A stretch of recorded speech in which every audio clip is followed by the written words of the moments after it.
Hi hello dears, എല്ലാ മക്കൾക്കും എജ്യുമേറ്റിന്റെ മറ്റൊരു ക്ലാസ്സിലേക്ക് സ്വാഗതം. ഇന്നത്തെ ക്ലാസ്സിൽ നമ്മൾ നോക്കാനായിട്ട് പോകുന്നത് 7ാം ക്ലാസ്സിലെ മക്കളുടെ കേരള പാഠാവലിയുടെ ആദ്യത്തെ യൂണിറ്റ് ആയിട്ടുള്ള ഇളം കാറ്റ് തെല്ലൊന്ന് തൊട്ടെന്ന് വന്നാൽ എന്ന യൂണിറ്റിലെ അവസാനത്തെ പാഠമാണ്. മനസ്സിലെ കിളി എന്നൊരു കഥയാണ് കേട്ടോ ചെയ്ത് നോക്കുന്നത്.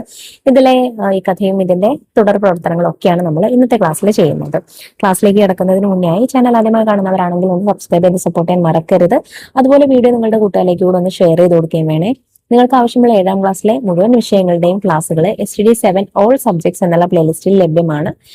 അതുപോലെ മലയാളത്തിന്റെ ക്ലാസ്സുകൾ മാത്രം മതിയെങ്കിൽ STD7 മലയാളം എന്നുള്ള പ്ലേലിസ്റ്റ് ഉണ്ട്, അല്ലെങ്കിൽ കേരള പാഠാവലി എന്നുള്ള പ്ലേലിസ്റ്റ് ഉണ്ട്, അതെടുത്ത് നോക്കുക. അപ്പോൾ ശരി, നമുക്ക് നേരെ ക്ലാസ്സിലേക്ക് കടക്കാം. മരങ്ങളിൽ കുടിപ്പാർത്ത് ശബ്ദവീചികൾ തീർത്ത് അനേകം പക്ഷികൾ.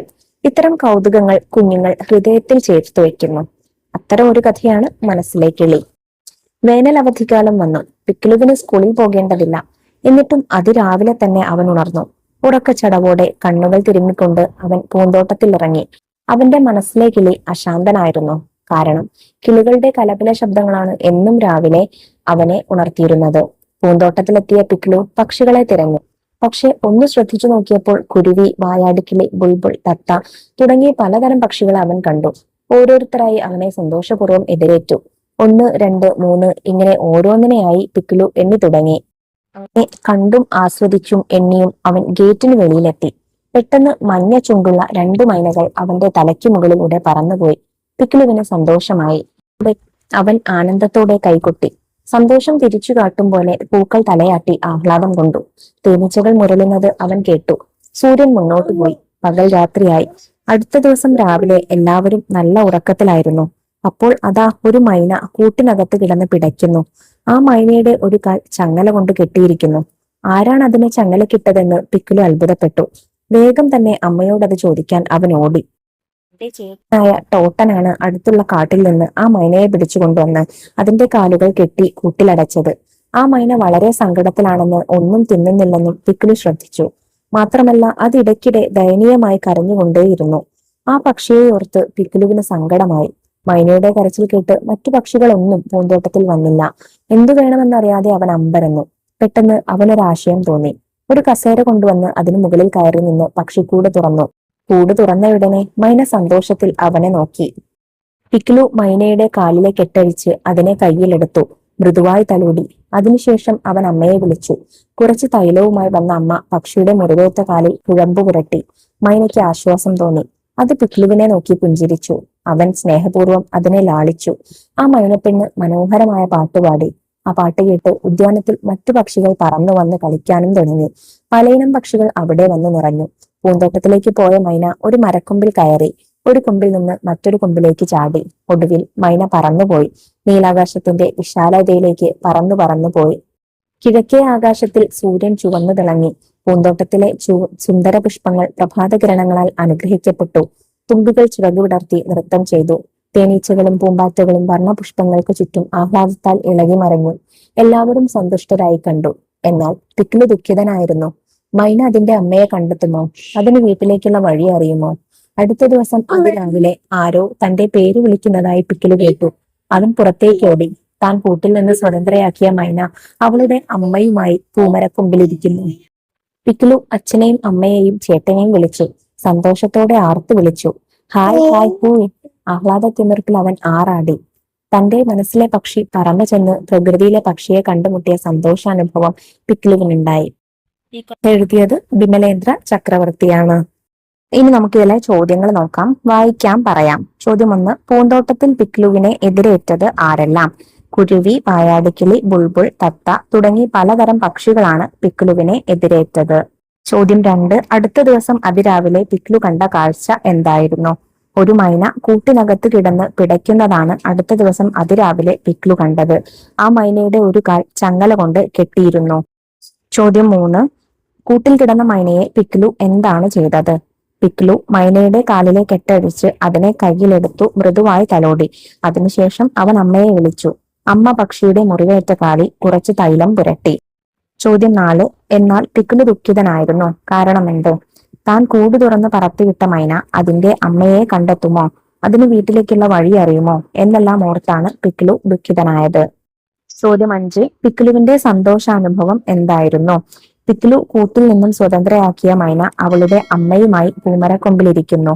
അത് കണ്ടപ്പോൾ അവന് സന്തോഷമായി. തന്റെ മനസ്സിലെ പക്ഷി പറന്നു ചെന്ന് പ്രകൃതിയിലെ പക്ഷിയെ കണ്ടുമുട്ടിയ സന്തോഷാനുഭവം പിക്ലുവിനുണ്ടായി. അടുത്ത പ്രവർത്തനം കണ്ടെത്തി എഴുതാം. ചോദ്യം 1. പിക്ലുവിന്റെ മനസ്സിലെ കിളി അശാന്തനായിരുന്നു എന്ന് പറയാനുള്ള കാരണം എന്താവാം? കിളികളെ കാണാനും അവയുടെ ശബ്ദം കേൾക്കാനും പിക്ലുവിന് ഏറെ ഇഷ്ടമാണ്. അതുകൊണ്ടാണ് അവധിക്കാലമായിരുന്നിട്ടും അവൻ അതിരാവിലെ ഉണർന്ന് പൂന്തോട്ടത്തിലേക്ക് പോയത്. എന്നാൽ പൂന്തോട്ടത്തിലെത്തി അവൻ കിളികളെ ഒന്നും കണ്ടില്ല. അവന്റെ ചേട്ടൻ ഒരു മൈനയെ കൂട്ടിലിട്ട് അതിന്റെ ഒരു കാൽ ചങ്ങല കൊണ്ട് ബന്ധിച്ചിരുന്നു. അതിന്റെ കരച്ചിൽ കേട്ടാണ് മറ്റു പക്ഷികളൊന്നും അവന്റെ പൂന്തോട്ടത്തിലേക്ക് വരാതിരുന്നത്. ഇത് പിക്ലുവിന്റെ മനസ്സിനെ വേദനിപ്പിച്ചു.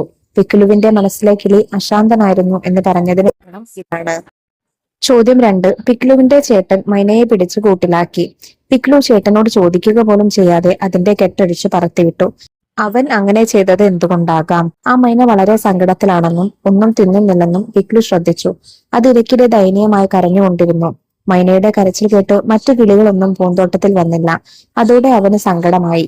കിളികൾ വാനിൽ പറന്നു നടക്കേണ്ടവയാണ് എന്ന് ബോധ്യമുള്ള കുട്ടിയാണ് പിക്ലു. അവയെ കൂട്ടിലിട്ട് വളർത്തുന്നതിനോട് അവന് യോജിപ്പില്ല. ഈ കാരണങ്ങൾ കൊണ്ടാണ് പിക്ലു ചേട്ടനോട് ചോദിക്കുക പോലും ചെയ്യാതെ അതിന്റെ കെട്ടഴിച്ചു പറത്തിവിട്ടത്. 3. പക്ഷികളെ ഇഷ്ടപ്പെടുന്ന പലരും അവരെ കൂട്ടിലടച്ചു വളർത്താറുണ്ട്. ഇങ്ങനെ ചെയ്യുന്നതിനോട് നിങ്ങൾ യോജിക്കുന്നുണ്ടോ? ചർച്ച ചെയ്യുക. യോജിക്കുന്നില്ല. പക്ഷികളോടുള്ള സ്നേഹം പ്രകടമാക്കുന്നത് അവയെ കൂട്ടിലടച്ചിട്ടല്ല. പക്ഷികളും പ്രകൃതിയുടെ ഭാഗമാണ്. നമ്മളെപ്പോലെ തന്നെ സ്വാതന്ത്ര്യത്തോടെ ഈ ഭൂമിയിൽ ജീവിക്കാനുള്ള അവകാശം അവയ്ക്കുമുണ്ട്. അവയെ കൂട്ടിലടയ്ക്കുമ്പോൾ മറ്റു പക്ഷികളോട് കൂട്ടുകൂടാനും സ്വതന്ത്രമായി പറക്കാനുമുള്ള അവസരം നിഷേധിക്കുകയാണ് ചെയ്യുന്നത്. നമ്മൾ പക്ഷികളെ ആത്മാർത്ഥമായി സ്നേഹിക്കുന്നുണ്ടെങ്കിൽ ഒരിക്കലും നാം അവരുടെ സ്വാതന്ത്ര്യം നഷ്ടപ്പെടുത്തരുത്. അടുത്ത ചോദ്യം പേരിനു പകരം പദം എഴുതാം. പിക്ലു അതിരാവിലെ തന്നെ ഉണർന്നു. പിക്ലു കണ്ണുകൾ തിരുമ്മിക്കൊണ്ട് പൂന്തോട്ടത്തിലിറങ്ങി. പൂന്തോട്ടത്തിലെത്തിയ പിക്ലു പക്ഷികളെ തിരഞ്ഞു. പലതരം പക്ഷികളെ പിക്ലു കണ്ടു. ഓരോരുത്തരായി പിക്ലുവിന്റെ സന്തോഷപൂർവ്വം എതിരേറ്റു. 2 മൈനകൾ പിക്ലുവിന്റെ തലയ്ക്ക് മുകളിലൂടെ പറന്നുപോയി. പിക്ലു ആനന്ദത്തോടെ കൈകൊട്ടി. ഇതാണ് നമുക്ക് ആദ്യം തന്നിട്ടുള്ള പാരഗ്രാഫ്. രണ്ടാമത്തേത് നോക്കൂ. പിക്ലു അതിരാവിലെ തന്നെ ഉണർന്നു. അവൻ കണ്ണുകൾ തിരുമ്മിക്കൊണ്ട് പൂന്തോട്ടത്തിലിറങ്ങി. പൂന്തോട്ടത്തിലെത്തിയ അവൻ പക്ഷികളെ തിരഞ്ഞു. ഇതേ മാതൃകയിൽ തുടർന്നുള്ള വാക്യങ്ങളും മാറ്റി എഴുതുക. മാറ്റി എഴുതിയപ്പോൾ ഉപയോഗിച്ച പദം ഏതാണ്? ഇങ്ങനെ എഴുതിയപ്പോൾ ഉണ്ടായ വ്യത്യാസം എന്താണ്? ചർച്ച ചെയ്യുക. ഇപ്പൊ 2 സെന്റൻസിൽ നിന്ന് തന്നെ നമുക്ക് മനസ്സിലാക്കാം എന്താണ്. പിക്ലു എന്ന പേരിന് പകരം അവൻ എന്നാണ് ഉപയോഗിച്ചിരിക്കുന്നത്. ഇനി നമുക്ക് ഇതേ മാതൃകയിൽ ബാക്കിയുള്ള സെന്റൻസ് കൂടെ എഴുതാം. പലതരം പക്ഷികളെ അവൻ കണ്ടു. ഓരോരുത്തരായി അവനെ സന്തോഷപൂർവ്വം എതിരേറ്റു. 2 മൈനകൾ അവന്റെ തലയ്ക്ക് മുകളിലൂടെ പറന്നുപോയി. അവൻ ആനന്ദത്തോടെ കൈകൊട്ടി. മാറ്റി എഴുതിയപ്പോൾ പിക്ലു എന്നതിനു പകരം അല്ലെങ്കിൽ എന്ന പേരിനു പകരം അവൻ, അവനെ, അവന്റെ എന്നീ പദങ്ങളാണ് ഉപയോഗിച്ചത്. ഇങ്ങനെ മാറ്റി എഴുതിയപ്പോൾ അർത്ഥത്തിന് വ്യത്യാസമൊന്നും വരുന്നില്ല. പിക്ലു എന്ന പേരിനു പകരമാണ് അവൻ, അവനെ, അവന്റെ എന്നെല്ലാം പ്രയോഗിച്ചിരിക്കുന്നത്. പേര് ആവർത്തിക്കാതിരിക്കാൻ ഈ പ്രയോഗങ്ങൾ സഹായിക്കുന്നു. അടുത്ത ചോദ്യം വ്യത്യാസം തിരിച്ചറിയാം. പിക്ലു ദുഃഖിതനായിരുന്നു. അമ്മ ദുഃഖിതയായിരുന്നു. അവർ ദുഃഖിതരായിരുന്നു. അടിവരയിട്ട പദങ്ങൾ വ്യത്യസ്തമാകുന്നത് എന്തുകൊണ്ട്? ചർച്ച ചെയ്യുക. ഇത്തരത്തിൽ മാറ്റം വരുന്ന പദങ്ങൾ ഉൾക്കൊള്ളുന്ന കൂടുതൽ വാക്യങ്ങൾ കണ്ടെത്തി പട്ടികപ്പെടുത്തുക. ദുഃഖിതനായിരുന്നു. ഇത് പുരുഷനെ സൂചിപ്പിക്കുന്നു. പിക്ലു ആൺകുട്ടിയായതുകൊണ്ടാണ് ദുഃഖിതൻ എന്ന് പ്രയോഗിച്ചിരിക്കുന്നത്. ദുഃഖിതയായിരുന്നു. ഇത് സ്ത്രീയെ സൂചിപ്പിക്കുന്നു. അമ്മ സ്ത്രീ ആയതുകൊണ്ട് ദുഃഖിത എന്ന് പ്രയോഗിച്ചിരിക്കുന്നു. ദുഃഖിതരായിരുന്നു പുരുഷന്മാരെയും സ്ത്രീകളെയും സൂചിപ്പിക്കുന്നു. കൂടുതൽ ആളുകൾ ഉള്ളയിടത്താണ് ദുഃഖിതർ എന്ന് പ്രയോഗിച്ചിരിക്കുന്നത്. ഇത്തരത്തിൽ മാറ്റം വരുന്ന കൂടുതൽ പദങ്ങൾ. പിക്ലു അശാന്തനായിരുന്നു. അമ്മ അശാന്തയായിരുന്നു. അവർ അശാന്തരായിരുന്നു. അതുപോലെ അവൻ സുന്ദരനാണ്. അവൾ സുന്ദരിയാണ്. അവർ സുന്ദരരാണ്. അടുത്ത പ്രവർത്തനം ഉപന്യാസം തയ്യാറാക്കാം. വിട്ടയക്കുക കൂട്ടിൽ നിന്നെന്നെ ഞാനൊട്ടുവാനിൽ പറന്നു നടക്കട്ടെ. ബാലാമണി അമ്മയുടെ കവിതയിൽ നിന്നുള്ള 2 വരികളാണ്. ഇനി കുമാരനാശാന്റെ 4 വരികൾ നോക്കാം. സ്വാതന്ത്ര്യം തന്നെ അമൃതം, സ്വാതന്ത്ര്യം തന്നെ ജീവിതം, പാരതന്ത്ര്യം മാനികൾക്ക് മൃതിയേക്കാൾ ഭയാനകം. മനസ്സിലെ കിളി എന്ന കഥ, മുകളിൽ കൊടുത്ത കവിതാശകലങ്ങൾ എന്നിവ വിശകലനം ചെയ്ത് സ്വാതന്ത്ര്യത്തിന്റെ പ്രാധാന്യം എന്ന വിഷയത്തിൽ ഉപന്യാസം തയ്യാറാക്കുക. സ്വാതന്ത്ര്യത്തെ കുറിക്കുന്ന കൂടുതൽ കവിതാ ഗാന ശകലങ്ങൾ കണ്ടെത്തി രചനയിൽ ഉൾപ്പെടുത്തുമല്ലോ. അപ്പോൾ ആദ്യത്തേത് ബാലാമണി അമ്മയുടെ എന്താണ് കൂട്ടിൽ അടയ്ക്കപ്പെട്ട ഒരു കിളി പറയാണ്, എന്നെ വിട്ടയക്കുക, കൂട്ടിൽ നിന്ന് എന്നെ വിട്ടയക്കൂ, ഞാൻ വാനിൽ ആകാശത്ത് പറന്ന് നടക്കട്ടെ.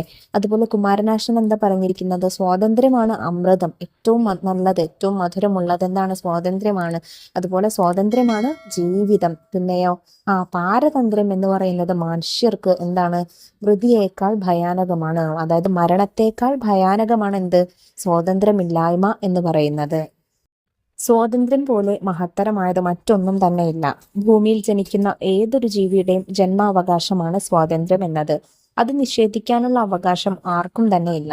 സ്വാതന്ത്ര്യത്തിന്റെ ആകാശത്തിലൂടെ പറന്നു നടക്കാനാണ് എല്ലാവരും ആഗ്രഹിക്കുന്നത്. മനസ്സിലെ കിളി എന്ന കഥയിൽ പിക്ലു എന്ന കുട്ടിയും മൈനയും നമ്മെ അത് ഓർമ്മപ്പെടുത്തുന്നു.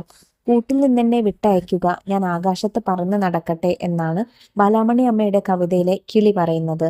കൂട്ടിലടയ്ക്കപ്പെട്ട ഒരു കിളിയുടെ സ്വാതന്ത്ര്യത്തിന് വേണ്ടിയുള്ള ദാഹമാണ് ഈ വരികളിൽ പ്രകടമാകുന്നത്. ഭക്ഷണവും വെള്ളവും സംരക്ഷണവും ഒക്കെ കിട്ടിയാലും കൂട്ടിലടയ്ക്കുന്നതിലൂടെ കിളിയുടെ പറന്നു നടക്കാനുള്ള സ്വാതന്ത്ര്യത്തെ പൂർണ്ണമായും നിഷേധിക്കുന്നു. മറ്റുള്ളവരുടെ അവകാശങ്ങൾ ലംഘിക്കാനും അവഗണിക്കാനും നമ്മുടെ സ്വാതന്ത്ര്യം നമ്മെ അനുവദിക്കുന്നില്ല. സ്വാതന്ത്ര്യം അമൃതിന് തുല്യമാണ്. സ്വാതന്ത്ര്യമില്ലെങ്കിൽ ജീവിതമില്ല. സ്വാതന്ത്ര്യം ഇല്ലാതാകുന്ന അവസ്ഥ മരണത്തേക്കാൾ ഭയാനകമാണെന്ന് കുമാരനാശാൻ തന്റെ വരികളിലൂടെ ചൂണ്ടിക്കാണിക്കുന്നു. വ്യക്തികൾക്കും സമൂഹത്തിനും രാജ്യത്തിനും എന്ന പോലെ ഓരോ ജീവജാലങ്ങൾക്കും സ്വാതന്ത്ര്യം എന്നത് പ്രാധാനമാണ്. നാം ഓരോരുത്തരും മറ്റുള്ളവരുടെ സ്വാതന്ത്ര്യത്തെ മാനിക്കുകയും അവരുടെ സ്വാതന്ത്ര്യത്തിൽ ഇടപെടാതിരിക്കുകയും ചെയ്യേണ്ടതാണ്. അടുത്ത പ്രവർത്തനം കഥാപാത്ര നിരൂപണമാണ്. ഈ കഥയിലെ പ്രധാന കഥാപാത്രമാണ് പിക്ലു. അവന്റെ എന്തെല്ലാം സവിശേഷതകളാണ് നിങ്ങളുടെ ശ്രദ്ധയിൽപ്പെട്ടത്? രൂപം, പ്രായം, വേഷം, സ്വഭാവം, പ്രകൃതി നിരീക്ഷണം പോലുള്ള സവിശേഷതകൾ, കിളികളോടുള്ള ഇടപെടൽ തുടങ്ങിയിട്ടുള്ള ഒട്ടേറെ കാര്യങ്ങളുണ്ട്. ഇതെല്ലാം ഗ്രൂപ്പിൽ ചർച്ച ചെയ്ത് കണ്ടെത്തിയ കാര്യങ്ങൾ കൂടി ഉൾപ്പെടുത്തി കഥാപാത്ര നിരൂപണം തയ്യാറാക്കുക. മനസ്സിലെ കിളി എന്ന കഥയിലെ കേന്ദ്ര കഥാപാത്രമാണ് പിക്ലു. പക്ഷികളോടും പ്രകൃതിയിലെ മറ്റു ജീവജാലങ്ങളോടും അതിയായ സ്നേഹവും അനുകമ്പയും നിറഞ്ഞതായിരുന്നു അവന്റെ പെരുമാറ്റം. പിക്ലുവിന്റെ ഒരു ദിവസം ആരംഭിക്കുന്നത് പക്ഷികളെ നിരീക്ഷിക്കുകയും അവയെ ആഹ്ലാദത്തോടെ നോക്കിക്കാണുകയും ചെയ്യുന്നതിലൂടെയാണ്. അവൻ എന്നും രാവിലെ നേരത്തെ ഉണർന്ന് പൂന്തോട്ടത്തിലെത്തി കിളികളെ നിരീക്ഷിക്കും. അവ കലപില ശബ്ദങ്ങളോടെ അവനെ എതിരേൽക്കും. കിളികളുടെ എണ്ണമെടുത്തും പൂക്കളെയും തേനീച്ചകളെയും കണ്ടും അവൻ ആനന്ദിക്കും. ഒരിക്കൽ ഒരു മൈനയുടെ കരച്ചിൽ കേട്ടെത്തിയ പിക്ലു കണ്ടത് അവന്റെ ചേട്ടനായ ടോട്ടൻ ഒരു മൈനയെ പിടിച്ച് കാലുകൾ കെട്ടി കൂട്ടിലടച്ചിരിക്കുന്നതാണ്. കിളികളെ കൂട്ടിലടച്ച് വളർത്തുന്നതിനോട് പിക്ലുവിന് എതിർപ്പായിരുന്നു. മൈനയെ അവൻ മോചിപ്പിക്കുകയും അമ്മയുടെ സഹായത്തോടെ അതിന്റെ മുറിവേറ്റ കാലിൽ കുഴമ്പ് പുരട്ടുകയും ചെയ്തു. മൈന അമ്മയെ കണ്ടെത്തുമോ വീട്ടിലെത്തുമോ എന്നെല്ലാം ഓർത്ത് ദുഃഖിതനായിരുന്ന പിക്ലു പിറ്റേന്ന് അതിനെ അമ്മയോടൊപ്പം കണ്ടപ്പോഴാണ് സന്തോഷമായത്. പിക്ലുവിന്റെ പ്രകൃതിയോടും സഹജീവികളോടുമുള്ള സ്നേഹവും കാരുണ്യവുമെല്ലാം ഈ കഥയിൽ പ്രകടമാവുന്നുണ്ട്. അടുത്ത പ്രവർത്തനം സംഭാഷണം തയ്യാറാക്കി അഭിനയിക്കാം. മനസ്സിലെ കിളി എന്ന കഥയിലെ കഥാപാത്രങ്ങൾ നടത്താനിടയുള്ള സംഭാഷണം എഴുതുക. ചെറു സംഘങ്ങളായി നാടക രൂപത്തിൽ അവതരിപ്പിക്കുക. പിക്ലു: ടോട്ടൻ എന്തിനാണ് മൈനയെ കൂട്ടിലടച്ചത്? അവയെ കൂട്ടിലടയ്ക്കുന്നത് ശരിയല്ല. ടോട്ടൻ: നീ പറയുന്നത് ശരിയായിരിക്കാം, പക്ഷേ എനിക്കിപ്പോൾ അതിനെ വിടാൻ തോന്നുന്നില്ല. ടോട്ടൻ പുറത്തേക്ക് പോകുന്നു. അമ്മ: പിക്ലു, നീ പറയുന്നത് ശരിയാണ്. പക്ഷികൾക്ക് സ്വാതന്ത്ര്യമാണ് വേണ്ടത്. അതിനെ തുറന്നു വിടണമെന്ന് എനിക്കുമുണ്ട്. പക്ഷേ ടോട്ടൻ അറിഞ്ഞാൽ. പിക്ലു: എനിക്ക് ആ മൈനയുടെ സങ്കടം കണ്ടിരിക്കാൻ കഴിയുന്നില്ല. ടോട്ടൻ ദേഷ്യപ്പെട്ടാലും സാരമില്ല, ഞാൻ അതിനെ തുറന്നു വിടുകയാണ്. മൈന പിക്ലുവിനെ നോക്കി ചിലയ്ക്കുന്നു. പിക്ലു മൈനയോട്: പേടിക്കണ്ട, ഞാൻ നിന്നെ വിട്ടയക്കാം. പിക്ലു മൈനയുടെ കൂട് തുറന്ന് അതിനെ പുറത്തുവിടുന്നു.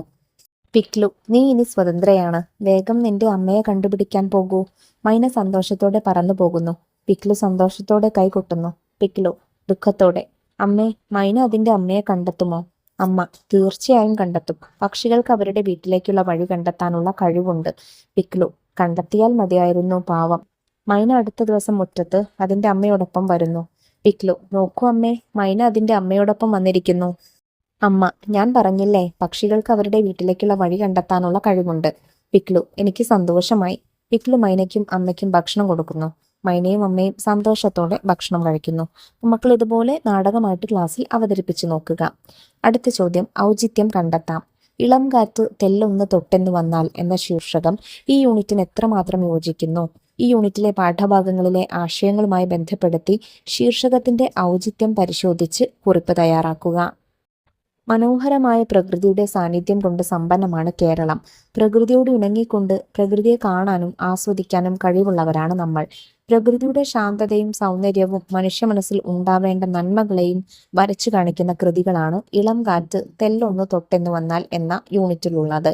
മൂന്നാറിൽ 12 വർഷത്തിൽ ഒരിക്കൽ പൂക്കുന്ന കുറിഞ്ഞിപ്പൂവെന്ന വിസ്മയ കാഴ്ചയെക്കുറിച്ചാണ് ഭൂമിക്ക് വേണ്ടി ഒരു ലാവണ്യ ദൃശ്യോത്സവം എന്ന ലേഖന ഭാഗത്തിൽ സുഗതകുമാരി പറയുന്നത്. എല്ലാവരും ഈ കാഴ്ചകൾ കാണേണ്ടതിൻ്റെയും ഒപ്പം എല്ലാ കാലത്തേക്കും ഈ കാഴ്ചകൾ നിലനിർത്തേണ്ടതിൻ്റെയും പ്രാധാന്യം എഴുത്തുകാരെ സൂചിപ്പിക്കുന്നു. ഒരു ദിനാന്ത സഞ്ചാരം എന്ന വള്ളത്തോൾ കവിതാഭാഗം ഒരു കുന്നിന്റെ ദൂരക്കാഴ്ചകളോടൊപ്പം അടുത്തെത്തുമ്പോൾ ഉണ്ടാകുന്ന കാഴ്ചയിലെ മാറ്റങ്ങളെ നമുക്ക് അനുഭവഭേദ്യമാക്കുന്നു.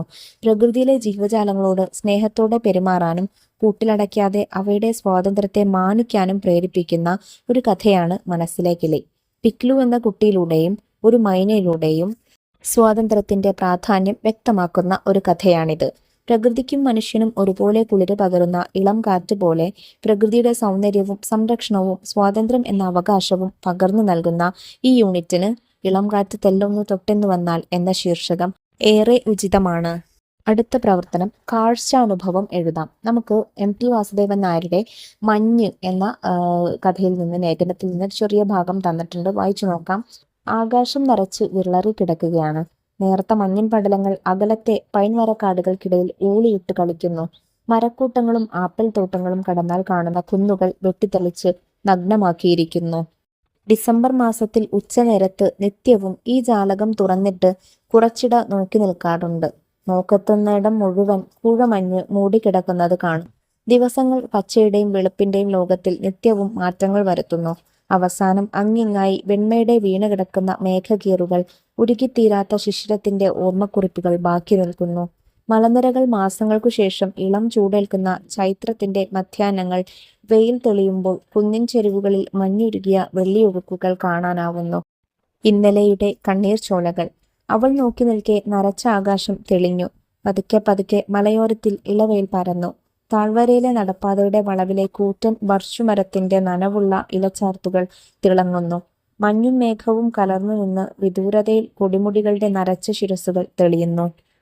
മുകളിൽ കൊടുത്തിരിക്കുന്ന വർണ്ണനാഭാഗം വായിച്ച് നിങ്ങളുടെ പ്രദേശത്തെ വയൽ കാഴ്ചകൾ, പുഴയോര കാഴ്ചകൾ, ആകാശ കാഴ്ചകൾ എന്നിവയിൽ ഏതെങ്കിലും ഒന്നിനെക്കുറിച്ചുള്ള കാഴ്ചാനുഭവം വർണ്ണിക്കുക. കണ്ണെത്താ ദൂരത്തോളം പരന്നു കിടക്കുന്ന നെൽപ്പാടങ്ങൾക്ക് നടുവിലൂടെയാണ് ഞാൻ എന്നും സ്കൂളിലേക്ക് പോകാറ്. വരമ്പിലൂടെ നടക്കുമ്പോൾ പച്ചപ്പരവതാനിയിലൂടെ നടക്കുന്ന പ്രതീതിയാണ്. ഇളം കാറ്റിൽ നെൽക്കതിരുകൾ ഇളകുന്ന കാഴ്ച കാണുമ്പോൾ മനസ്സിന് വലിയ ഉന്മേഷം തോന്നാറുണ്ട്. മഴക്കാലം വരുമ്പോൾ വയലുകൾ വെള്ളം നിറഞ്ഞ് കണ്ണാടി പോലെ മിന്നിത്തിളങ്ങും. മാനത്തെ വെള്ളയും മേഘങ്ങൾ ഈ കണ്ണാടിയിൽ പ്രതിഫലിക്കും. ചിലപ്പോൾ വെള്ളത്തിൽ ചാഞ്ഞും ചരിഞ്ഞും നീണ്ടുകിടക്കുന്ന തെങ്ങിൻ നിഴലുകൾ കാണാം. വയലിന് നടുവിൽ കാണുന്ന കൊച്ചു തുരുത്തുകളിൽ ചിലപ്പോൾ വെള്ളത്തിൽ തല ഉയർത്തി നിൽക്കുന്ന കൊറ്റികളെ കാണാം. വെള്ളത്തിൽ മുങ്ങി ഇര തേടുന്ന കൊറ്റികളുടെ കാഴ്ച എത്ര കണ്ടാലും മതി വരില്ല. വിളവെടുപ്പ് കാലം ഒരു ഉത്സവം പോലെയാണ്. കൊയ്ത്തുകാർ കൂട്ടം കൂട്ടമായി വയലിൽ ഇറങ്ങി നെൽക്കതിരുകൾ വെട്ടി കറ്റകളാക്കി കൂട്ടിവെക്കും. അപ്പോൾ വയലുകൾ സ്വർണ്ണ നിറത്തിൽ തിളങ്ങും. ഈ സ്വർണ്ണക്കതിരുകൾക്കിടയിൽ ഓടിക്കളിക്കാൻ ഞങ്ങൾ കുട്ടികൾക്കും ഏറെ ഇഷ്ടമാണ്. വയലുകൾ എന്നും എന്നെ വിസ്മയിപ്പിക്കുന്നു. ഇവയുടെ ഓരോ കാഴ്ചയും ഭാവവും എനിക്ക് ഏറെ പ്രിയപ്പെട്ടതാണ്. അപ്പൊ ഇത്രയും കാര്യങ്ങളാട്ടോ മക്കളെ നമുക്ക് ഈ പാഠഭാഗത്തിൽ നോക്കാനായിട്ടുള്ളത്. പാഠഭാഗവും അതുപോലെ നമ്മൾ ചെയ്ത ആക്ടിവിറ്റി ഒക്കെ എല്ലാ മക്കൾക്കും മനസ്സിലായിട്ടുണ്ടെന്ന് വിശ്വസിക്കുന്നു. വീഡിയോ ഉപകാരപ്രദമായിട്ടുണ്ടെങ്കിൽ നിങ്ങളുടെ കൂട്ടുകാരിലേക്കൂടെ ക്ലാസ് ഒന്ന് ഷെയർ ചെയ്ത് കൊടുക്കുക. അതുപോലെ 7ാം ക്ലാസ്സിലെ മറ്റു വിഷയങ്ങളുടെ കൂടുതൽ ക്ലാസ്സുകൾക്ക് വേണ്ടി ചാനൽ ഒന്ന് സബ്സ്ക്രൈബ് ചെയ്ത് വെക്കുക. മറക്കാതെ ഇന്നത്തെ ക്ലാസ്സിനെ കുറിച്ചുള്ള അഭിപ്രായങ്ങളൊക്കെ നിങ്ങൾ കമന്റ് ബോക്സിൽ രേഖപ്പെടുത്തണേ. അപ്പോൾ ശരി, നമുക്ക് അടുത്ത ക്ലാസ്സിനെ വീണ്ടും കാണാം. താങ്ക്